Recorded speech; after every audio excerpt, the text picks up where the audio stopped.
It's hidden perfectly. Is it okay? How was it? Great. Yes, it was great.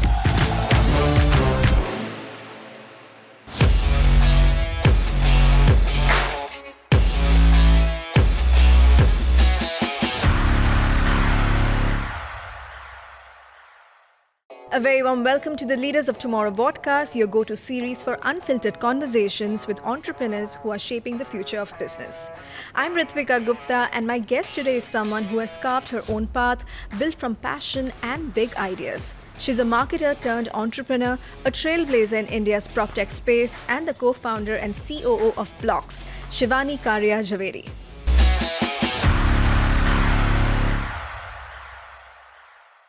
Shivani, hello. Welcome to Leaders of Tomorrow Vodcast. It's a pleasure to be chatting with you today. Thank you, Ritwika, for having me. I'm so glad to be here.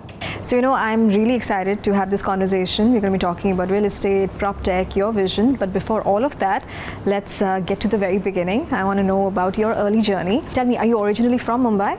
Born in Mumbai, brought up in Mumbai, love Mumbai, had ample opportunity to be elsewhere, but chose Mumbai each and every time. Fantastic. I initially, always as a kid, was very fascinated by business, product, and business not in the sense that I understand it today. It was just very interesting for me that someone would go to office as a 5-year-old and work and come back and have like a pleasurable day. So I was always on the path and journey to do something for myself, do something of my own. So I dabbled for some time in some marketing roles. Yeah. I also did operations for quite some time. I did alliances with luxury brands. I also worked with Anita Dongre at House of Anita Dongre. Yeah. It was always my intent since I completed my MBA from SP Jain that eventually entrepreneurship is what I would like to do. So here I am today. Fantastic. So marketing, you started off with marketing, right? Tell me, what about marketing that fascinated you? It was never, usually when people think marketing, they understand it to be the ads that you see. There's a lot more to it. I think that any product launch, any genesis of any business initiates from the thought of where is the need of the consumer? Is there a gap in the market? Identifying that gap, creating a solution for that problem, and how to take that product to market. All of this is marketing.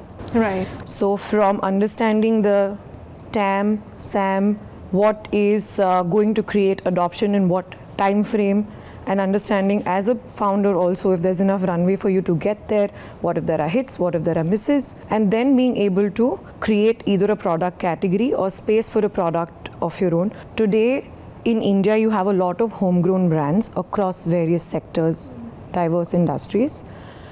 Even if you see the FMCG market, if you see the personal care market, in the last 5 to 10 years, you have a lot of Indian startups that have paved the way and created niches in their spaces. Earlier, it was very MNC driven. You had a lot of foreign brands imported. The concept about a decade or so ago was a matter of pride. Today, it's very fascinating to hear that people are proud to say that it's an Indian brand I'm wearing, it's a homegrown product I'm using. So all this is a factor and result of marketing eventually. But tell me something, at 22, I read that you are cracking some brand associations in the luxury space, and you are often cited to be the youngest in the room. And that I found very interesting. Did it ever feel intimidating, or what gave you that confidence? It was a fascinating journey. I'm one of those people that I believe I can, and then I end up doing it somehow. So now when I look back, yes, I was quite young, and I had a team reporting to me from Delhi, a team reporting into me from Mumbai. But at that time, all I knew is, hey, I understand that there are these brands that will help me on the platform that I was working for. Yeah. And how to get these associations done. I was moving at a good speed. So at the time, the founder thought that it would be a good idea to put a team under me and give me the leadership. So a lot of it could be attributed to my passion, but a lot of it and a lot more of it is people's faith in me. People's faith that was put saying that if she is performing or if somebody is performing, how do you enable them to do better, do more and deliver more? So I also today try to have that same sense of giving, that if someone put trust in me, how do I pay that forward? Sure. So did you always have that entrepreneurial mindset, or did that develop over time? Initially, it was about learning. I'm hungry for learning. I wanted to understand how things work, how businesses work at scale, how industries function, how different patterns of businesses emerge over time. Sure. But the entrepreneurial streak came around the lockdown period, when we identified that across sectors there is movement on the side of digitization. But real estate remained quite unimagined for a long time. But we were starting to see that on Zoom calls, property visits would happen. Sure. Because people couldn't get out. So out of need and out of requirement, an idea emerged. So that's how the entrepreneurial streak sort of kicked in around 4.5, 5 years ago. Yeah, because from marketing to real estate, it's quite a leap. Tell me, how do you assess India's overall real estate sector today? You know, is it like, what kind of opportunities do you see? It is one of the largest growing sectors. It is the highest contributor to India's GDP today and growing at a phenomenal CAGR. So we're expecting Indian real estate market to reach $1 trillion by 2030. And that is a huge shift from where it is today. As the highest contributing sector to our Indian GDP, there is immense potential for adding technology and digitization to it. So today, when you talk about the massive opportunities apart from the appreciations that many markets have seen, today we all know what is happening in the space of luxury market, be it in Gurgaon. Hyderabad 4 years ago showed 100% CAGR growth rate. We are talking about Mumbai real estate fetching record-breaking prices, 1,60,000, 2 lakh per square foot. So this, of course, is one opportunity if you were to see it from the lens of investors. REIT is another very growing concept that people are warming up towards. Sure. There is also a lot of equity put on buying homes in India in general. And with the growing population that is young, with high dispensable income, and them choosing to buy real estate, especially after the mind shift that happened post-COVID, I think the propagation of a real estate sector, either as an investment or as a market to add digitization and paraphernalia ancillary businesses, this is the right time and this is the peak time. Right. Shivani, from what I understand, real estate it's a very traditional, old school industry. What gave you the confidence that technology has the potential to disrupt it? One, that in many places outside of India, technology adoption had created massive scale and advantage to real estate. Before we started, we had examples of companies like Redfin, Zillow, Compass, that existed in various regions like the USA, the UK. Now these markets were seeing a shift also from having a complete physical setup of brokerages where you have a broker taking you to a visit, etc., to having an option that online you do your search and discovery and can also book a property or book a site visit online. And transactions were happening on Zillow left, right and center. So we realized that India has this inherent opportunity as a market, and Indian digitization is picking up very rapidly. This is also the time when we saw the UPI payment system gain momentum like never before. In fact, even today when you read the NPCI report, you have massive transactions happening on UPI. In July alone this year, there were about 20 billion transactions recorded, over 25 lakh crore rupees. That is phenomenal. That is one of the highest recorded instant digital payment ecosystems to exist in the world. And when we started, we could see that this growth is on the horizon. So real estate is a sector that is fragmented, that has a lot of inherent challenges. It needed to be simplified. Somebody had to take that challenge up. Today we've seen immense proof of concept. We have buyers transacting with us online. At a group level, we do just over 10,000 crores of gross transaction value of real estate in Mumbai market alone. So we see that Mumbai is just a pilot. We intend to grow from here across multiple different markets.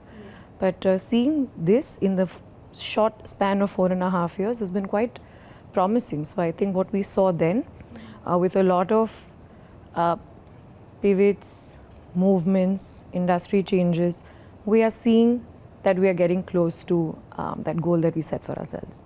So tell me the story behind Blox. First of all, I love the name. It's spunky, it's short, and you remember it. Tell me the story behind the name as well. Who came up with it? And of course, what was the initial vision that you started off with, and has that evolved over the last 5 years or so? Yeah, thank you for your compliment on the name. We are a very brand-first company because in real estate, again, there are very few branded and SOP-driven organizations that do large-scale home sales. So it was very important to us that we become ubiquitous with the space of selling homes. Yeah. So it's very important to have a catchy name. And Blox, because when you think blocks, the word association is building blocks. Yeah. Right? So we said that just like that, we want to build our company. We want to have something that seems progressive. So yeah, Blox was the name that came with it. Earlier, we started with the explicit mission of having direct-to-consumer home buying. When we started Ritwika, it was easier said than done to have, we thought it's going to be like Swiggy. We put all the names, we put all the developers, we put all the available inventory online, we market it, people will come on the platform and buy. But we realized there's so much more to creating an e-commerce type of platform in real estate. Given that it is a very physical purchase, it requires human intervention. It requires the buyers to go visit online. So we came up with what we call the O2O model, which is the online to offline model. Generally speaking, we've realized in our experience that a home buyer starts their journey by doing a Google search. So understanding what is the available options out there. So prospecting online, and then they like to go offline with their traditional broker. Sure. And visit that property. So we said, let's bring these two worlds together.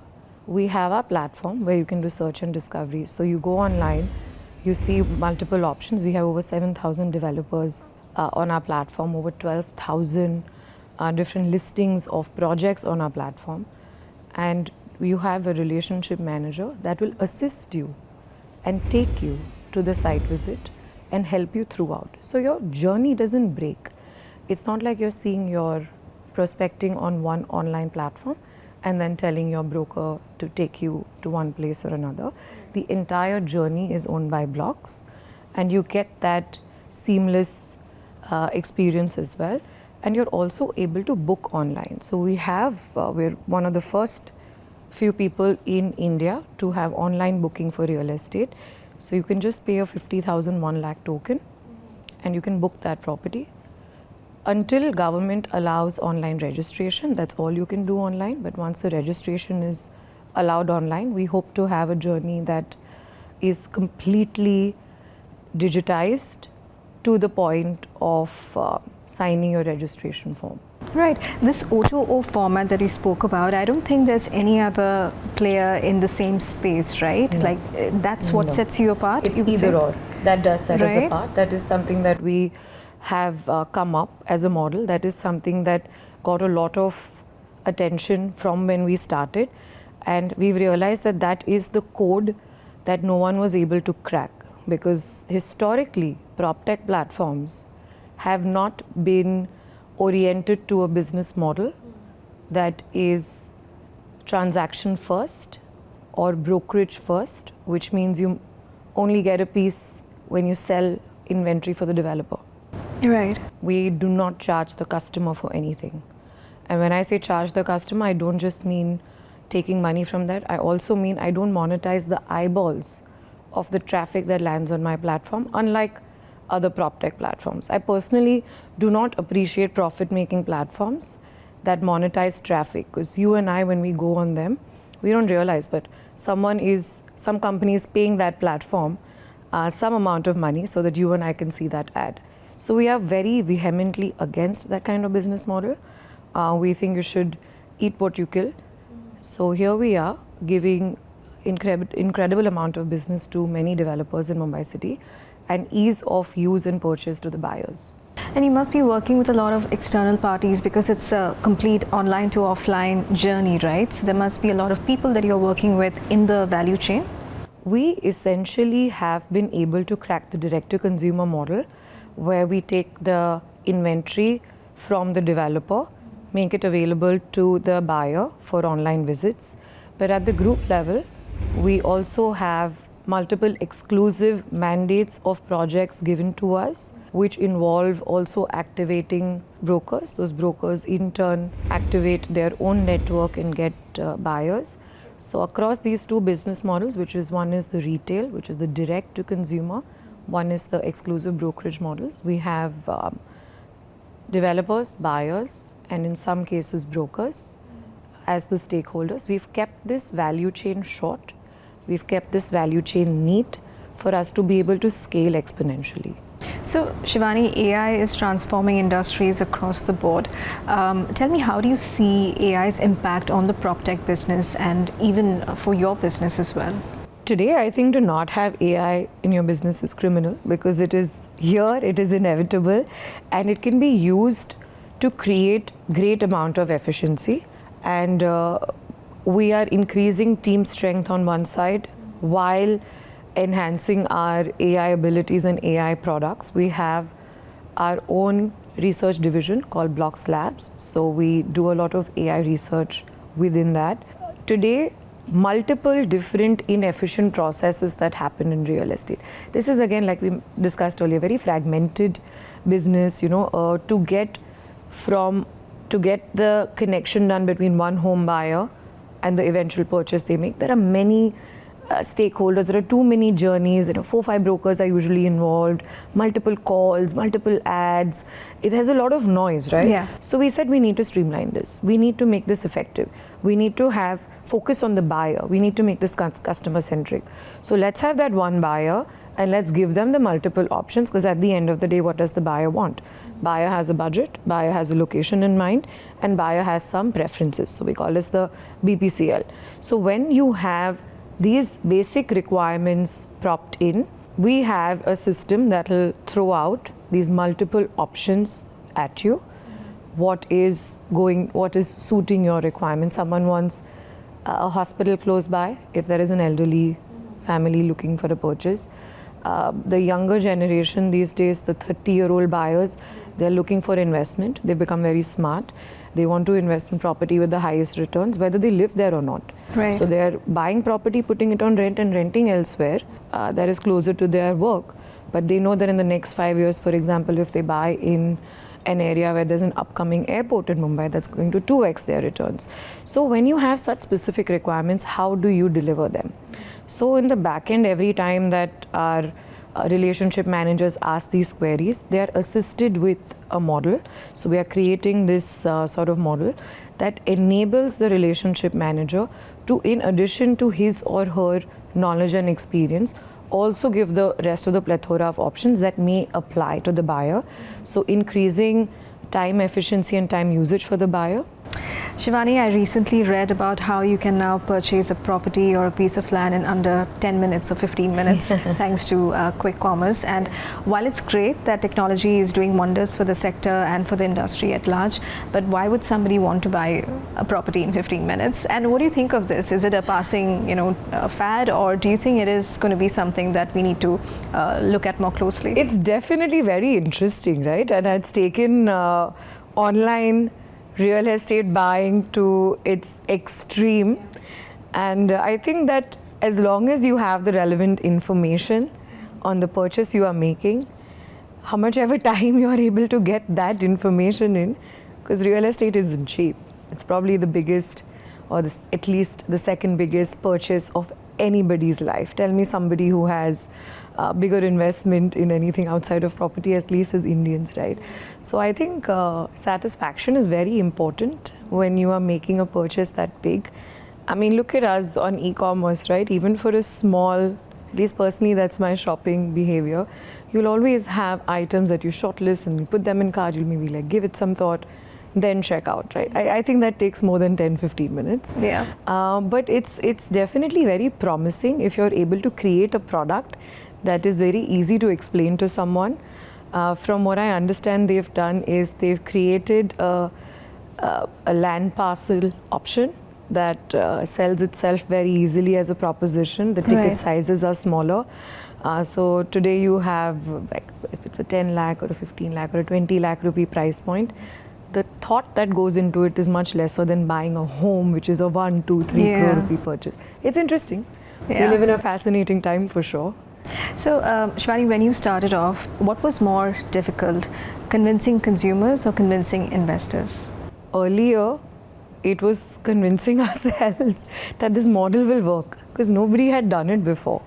First came the confidence from the investors, saying that, okay, this concept has merit, so run with it. Yeah. And second was creating the platform and then having that adoption. So that, of course, in terms of the consumers, took a lot of time because we took the decision of having less, not more information. We said that instead of being the top in SEO, we will have fewer indexable pages, which as a business means that instead of 5 million pages, I will probably have 500, which means Google might not show my company to you. But that also means that I have less fake information, less duplication of information, more verification. Every inventory, every project that you see is validated. So we were very sure of our values and our principles.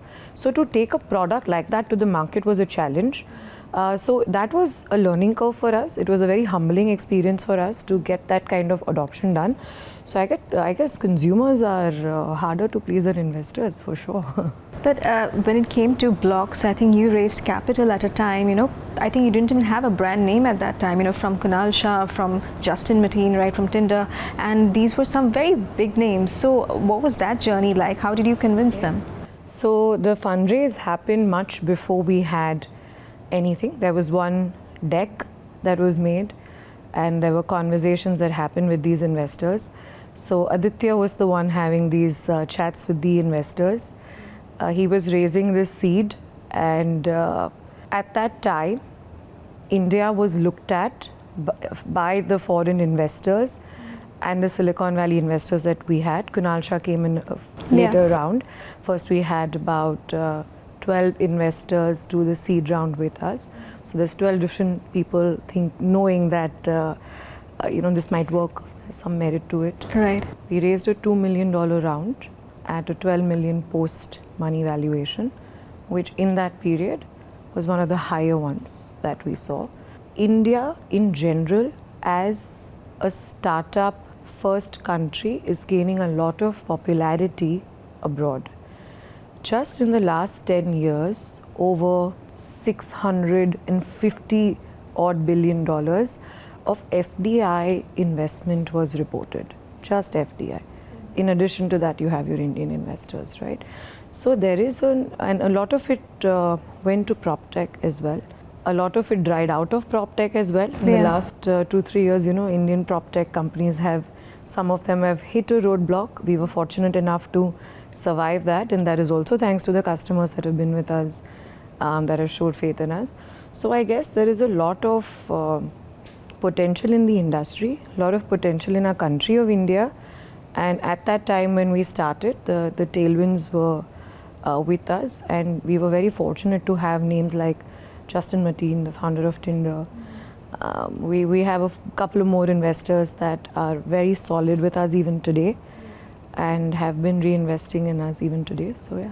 Yeah, and a lot of your investors are not from India. They are all from the Silicon Valley. But tell me, is there a perfect pitch? Just by way of advice to our entrepreneurs, is there a perfect pitch? I think perfect your product, perfect your offering. If there is scope in the vision that you have. Also, most of the times, Indian entrepreneurs especially look for profitability too quickly. Unpopular opinion, but look for scale, look for market expansion, look for the size that your business can achieve. That is a better way to do early stage funding. Now that changes the minute you go into your series C, D, E and later. Because at that point, if you've not created some kind of POC for the concept that you have, you're probably not going to go very far. Sure. So either have that or have profitability. You also have a large number of IPOs of startups today in the MSME space, which tells you that there are more ways to create and structure and take forward a business apart from just raising capital from investors and VCs. Sure. So if you were to just break it down for us, at what stage should an entrepreneur continue remaining, bootstrapped? I know it depends a lot on the kind of money they have and the capital they have, but at what stage should they then seek, a VC or an angel investor for investing? And what is the route that they should take if they want to, get a bank loan or the debt route? So what are the, stages that they should be considering this in? Interestingly enough, it should start in your whiteboarding session of what is the size of your vision. If the size of your vision is very large, where it warrants you to run fast, because large businesses, if you want to create in spaces that have the room for like personal care that we discussed earlier, FMCG, they are good market sizes, right? Indian companies have forever been unevolved in that space, right? So if you want to create something big in a short period of time, you have to go for investment because it's a cutthroat, expensive industry to launch and sustain in. Sure. On the other hand, if you have niche and if you can create value in a way that nobody has and you can scale profitably because that industry is not competitive inherently, then make your profits go forward. Don't have the headache of having that risk on your head. Right. So it depends on what industry and what business plan you have in motion and how fast you want to scale to how big. So Shivani, when we speak of the real estate and prop tech industry, there aren't too many women, in the sector. How do you see the space evolving for women entrepreneurs? It is an interesting observation. It is true that there are more men than women, but that's changing. That's changing in the last few years. I don't know why that is the case, but personally in my experience, it's a safe industry to work in. It is a growing industry. It is certainly competitive, but anyone who's down to working hard, creating value with strategic thinking, someone with a logical bent of mind, I think that man or woman can make their bones in real estate. I would like to see more women personally. But I don't know why that's been the case so far. I don't think that's by design of the industry, it just so happens to be. Right. Tell me, what is that one piece of advice you would give to entrepreneurs watching the show today, who want to enter the real estate industry, maybe the prop tech industry? Maybe what are the couple of things they need to keep in mind for sure? I think if you're entering real estate, you have to know the ins and outs of the market. It is a very unique industry. I don't see a lot of people moving in and out of real estate as much. Someone who started their journey elsewhere comes into real estate, they don't usually move out. And vice versa. Once they've moved out, they never enter back in. So learning the ways of the world, what are the preferences, the gestation period of every sale is very long. It's not much like any other purchase that one would think. The values are very high, especially if you're in a market like Mumbai or any other market. So you have to make sure that you have all your information organized. It is very important that you be professional because someone is taking a large enough decision based on your recommendation. So it's a serious job, at least on the side of home sales in real estate. If you were to think on the side of construction in real estate, I think there is immense potential on the side of creating efficiency with digitization and with technology also. Today, I remember Mr. Niranjan Hiranandani saying that the time in which projects will be delivered with the help of AI is going to get considerably shorter as time passes. So we are firm believers, be it real estate sales or be it construction, that technology will help one advance. So get your information in place, try to have some technological intervention in your processes, and then I think you can think of creating value in real estate either by the way of a job or by the way of starting another company. Hypothetically, if you weren't doing what you're doing today, if you weren't in the real estate business, what would Shivani be doing? I haven't thought about that one in a while, but I guess I would still be doing what I'm doing in another industry. I've always had an affinity for consumer brands because you get to build a brand, you got to take it to markets. So I would probably be in a competitive field because it's challenging.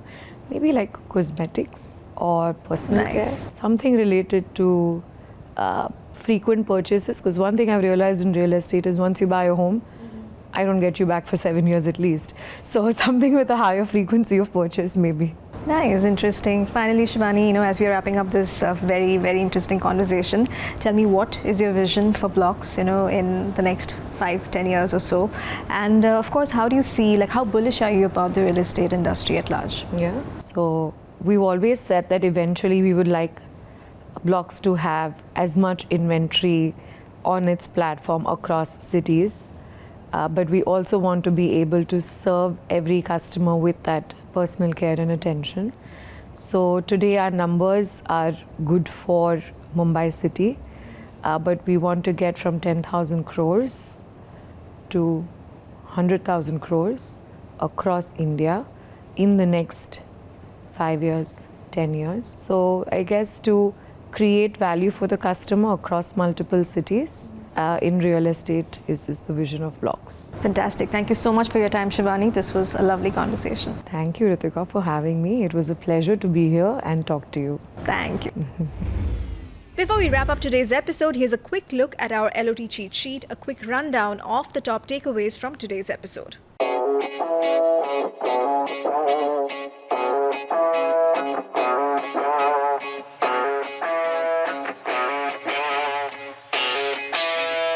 And that's a wrap for today's episode of the Leaders of Tomorrow Vodcast. Stay tuned for more inspiring conversations and keep chasing those big dreams. Until next time, this is Ritwika Gupta signing off.